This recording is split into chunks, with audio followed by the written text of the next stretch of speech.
Hi friends, मी मयुरी. स्वागत आहे तुमचं आजच्या व्हिडिओमध्ये. आणि आज आपण बनवणार आहोत मोड आलेल्या मूग आणि मटकीची उसळ. आणि आपण कुकरमध्ये बनवणार आहोत, त्यामुळे अगदी 5 मिनिटांमध्ये ही उसळ बनवून तयार होणार आहे. तुम्ही ही डब्यामध्ये पण देऊ शकता, खूप झटपट होते.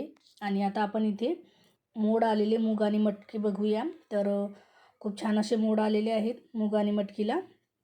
तर बघा, 5 ते 6 तास मी मूग आणि मटकी एकत्रच भिजवून ठेवली होती आणि रात्रभर त्यांना असं कॉटनच्या रुमालामध्ये बांधून ठेवलं होतं.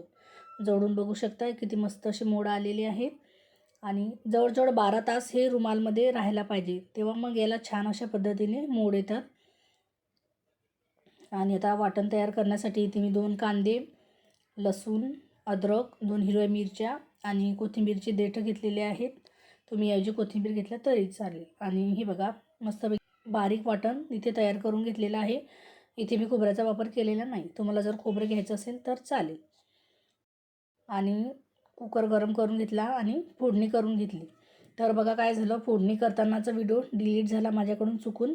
तर फोडणी झाल्यावरचा व्हिडिओ डायरेक्ट दाखवते तुम्हाला. तेल गरम करून घेतलं, त्याच्यामध्ये थोडंसं जिरं टाकून घेतलं, तयार केलेलं वाटण टाकून घेतलं, हळद, मीठ, गरम मसाला, धनिया पावडर आणि मिसळचा जो मसाला असतो ना, तो याच्यामध्ये टाकून घेतला आणि मस्त मसाला तयार केला. आणि आता मोड आलेले मूग आणि मटकी मी याच्यामध्ये टाकून घेतले. आणि आता हे 1 मिनिटभर छानपैकी आता आपल्याला इथे परतवून घ्यायचे आहेत. 1 मिनिटभर आता हे परतवून घेतल्यावर मग आपल्याला याच्यात गरजेनुसार पाणी टाकायचं आहे. तुम्हाला जर रस्सा भाजी करायची असेल तर पाणी इथे तुम्ही वाढवून टाकू शकता. मस्त आता मूग आणि मटकीला एक वाफ आलेली आहे. आता मी याच्यामध्ये पाणी टाकून घेते. तर बघा, इथे मी फक्त अर्धा ग्लास पाणी टाकून घेतलं. आता या पाण्याला छानपैकी एक उकळी आणून घेऊया. तुम्हाला जर जास्त रस्सा हवा असेल तर जास्त पाणी टाकायचं. मला इथे थोडा कमी रस्सा ठेवायचा आहे, त्यामुळे मी थोडं कमी पाणी टाकलं. आणि आता याच्यावरती कोथिंबीर टाकून आपल्याला कुकरच्या फक्त 2 शिट्ट्या करायच्या आहेत, कारण की मूग आणि मटकी लवकर शिजते. जास्त जर शिजली तर मग ते एकदम गारा गारा होतं, मग ते खायला एवढं चांगलं नाही वाटत. तर झाकण लावून आता याच्या आपल्याला 2 शिट्ट्या काढून घ्यायच्या आहेत. आणि 2 शिट्ट्या झाल्यावर मग मी तुम्हाला दाखवते. आता 2 शिट्ट्या काढून झालेल्या आहेत. तुम्ही बघू शकताय भाजीला किती मस्त अशी तर्री आलेली आहे. आणि मला जेवढा पाहिजे होता बरोबर तेवढाच रस्सा इथे राहिलेला आहे.